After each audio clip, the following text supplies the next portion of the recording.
नमस्कार दोस्तों, स्वागत है आप सभी का आपके अपने चैनल द रिटेल इन्वेस्टर में।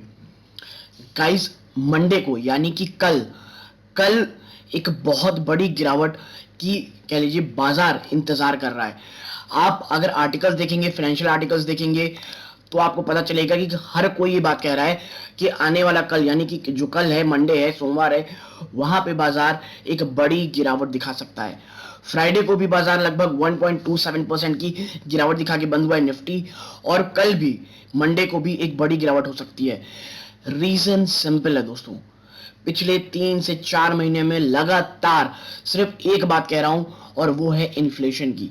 इन्फ्लेशन बाजार में बहुत ज्यादा बढ़ता चला जा रहा है, और अब जो खबर निकल के आ रही है, जो ये खबर है दोस्तों, ये तो मैं कह रहा हूं आपको, आपके किचन के जो बजट है उसमें आग ही नहीं लगा देगी, उसको कहते हैं भस्म कर देगी।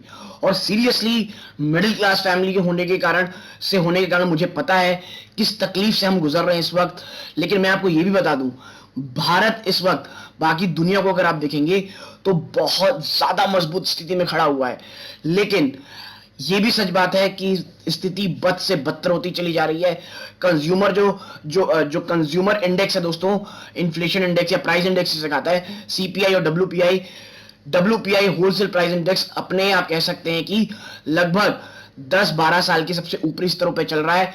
ठीक है, प्लस जो सीपीआई है, जो कंज्यूमर प्राइस इंडेक्स है, वो भी अब 7% के आसपास आ चुका है, 6.95%।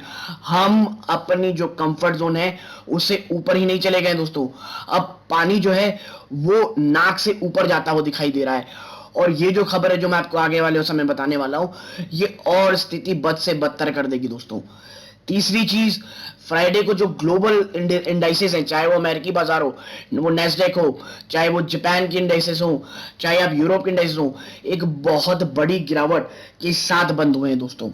ठीक है, तो चर्चा करेंगे क्या खबर है, क्यों अब ये चीज बहुत ज्यादा डराने लग गई है, और कैसे जो मॉनेटरी पॉलिसीज है और यूएस की जो कह लीजिए सेंट्रल बैंक है, फेडरल बैंक है, उसमें जो रेट हाइक की बातें चल रही हैं वो बाजार को बहुत ज्यादा नर्वस कर रही हैं।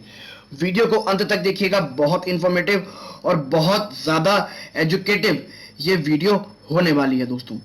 तो अब सीधा लेके चलूंगा मैं आपको निफ्टी की तरफ। देखिए, 1.27% की गिरावट हुई है दोस्तों। ये है फ्राइडे का, जो फ्राइडे को हमारा बाजार बंद हुआ है, 1.27% की गिरावट आपको देखने को मिल रही है। ठीक है, और सबसे बड़ी एक पॉजिटिव चीज मुझे ये लगती है, 17,150 से ऊपर ये बंद हुआ है, विच इज गुड। लेकिन दोस्तों 17,200 भी टूट चुका है, और इस जो 17,150 का जो सपोर्ट है, ये बचा है, मुझे उतना फायदेमंद नहीं दिखता, क्योंकि जो ग्लोबल सिनेरियो है ये बहुत ज्यादा नेगेटिव है। ठीक है, बाजारें बहुत ज्यादा प्रेशर में रखी हुई हैं दोस्तों, पड़ी हुई हैं, और यही कारण है इन्फ्लेशनरी प्रेशर, इन्फ्लेशनरी एनवायरनमेंट इतना ज्यादा है कि अब जो कह लीजिए हमारे यहाँ की जो मॉनेटरी पॉलिसी है, जो जून में आने वाली है, उसमें एटलीस्ट 0.25 बेसिस पॉइंट की जो इंटरेस्ट रेट वो हाइक होने वाली है। यूएस की जो फेडरल बैंक है वो बहुत ज्यादा एग्रेसिव होकर के दोस्तों जो अपनी प्राइस हाइक है, वो जो इंटरेस्ट है उसे बढ़ा सकती है। और ये सब चीजें दोस्तों इसलिए हो रही है कि इन्फ्लेशन लगातार बढ़ता चला जा रहा है। लेकिन जो सेंट्रल बैंक है उनकी प्रॉब्लम ये है कि इकोनॉमी कोविड के बाद पटरी पे आ रही थी, और अगर हम अभी इतने एग्रेसिवली अगर हम बढ़ाएंगे इंटरेस्ट रेट को, तो जो इकोनॉमी है वो तेजी नहीं दिखा पाएगी। और ये सीरियसली बहुत बहुत ज्यादा डेंजरस चीज है, और आग में घी डालने का काम कर रहा है दोस्तों ये न्यूज जो मैं आपको आगे बताने वाला हूं। Cooking oil prices in India may spike on Indonesia's palm oil export ban. इसको please palm oil export ban को प्लीज एकदम से आप नॉमिनल न्यूज में समझिए, ये वाकई में दोस्तों बहुत डेंजरस चीज है। Cooking oil prices in India, Indonesia supply of edible oil to the world is impossible to replace. जो इंडोनेशिया की सप्लाई है एडिबल ऑयल को, उसको रिप्लेस करना इम्पॉसिबल है। ये कौन बोल रहा है? Carlos Mera, head of agriculture community market research at robo bank.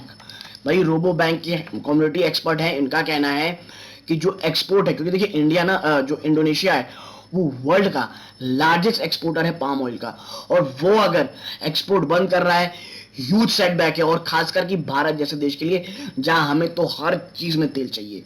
ठीक है, आप देखिए, a worker checks the quality of crude palm oil in state CP processing unit at Indonesia North Sumatra province. ये जो है ना दोस्तों, ये जो कर रहा है काम, ये वही है, ऑयल चेक कर रहा है क्वालिटी क्या है। गाइस ये मैं आपको बता दूं, एक बहुत ही ज्यादा, बहुत ज्यादा डेंजरस चीज है। ठीक है, मुझे ऐसा लग रहा है ये खबर, मैं पर्सनली आपको बताऊं, बहुत ज्यादा आपके किचन को, मेरे किचन को एक बहुत ज्यादा दर्द देने वाला है। यही नहीं, आगे पढ़ें आप। Indonesia, the world's top palm oil producer, announced plan to ban export of the most widely used vegetable oil on Friday, in a shock move that could further inflame surging global food inflation. Already हम एक बहुत बड़ी food inflation देख रहे हैं। ऐसे समय में इस मूव को देखने से मुझे लगता है कि वाकई में things are not good. The halting of shipment of the cooking oil and its raw material widely use in product ranging from cakes to cosmetics could raise cost price for packaged food producer globally and force government to choose between using vegetable oils in food or for biofuel. देखिए, आपको एक समझना होगा ये problem क्या है। Indonesia क्या कर रहा है दोस्तों, जो आपके यहाँ फ्यूल है ना, उसके साथ मिक्स किसे कर रहा है, पाम ऑयल को, क्रूड ऑयल को, क्रूड ऑयल के साथ पाम ऑयल को मिक्स कर रहा है। जैसे हमारे यहाँ इथेनॉल मिक्स हो रही है। इसके कारण हो ये रहा है कि जो ये एक्सपोर्ट करता था इंडोनेशिया, अब वो कर नहीं पा रहा है। क्रूड ऑयल के दाम बहुत ज्यादा ऊपर हैं। ऐसे समय में वो ज्यादा जो उसके घर में खुद होम प्रोडक्शन है पाम ऑयल का, उसे मिक्स करके वो आप कह सकते हैं कि जो क्रूड ऑयल के प्राइस है वो कम करना चाह रहा है, और वो इस पर सक्सेसफुल हो रहा है। लेकिन उसके खुद के घर में अब शॉर्टेज हो जा रही पाम ऑयल की, तो एक्सपोर्ट ही क्या करेगा। Indonesia accounts for more than half of the global palm oil supply.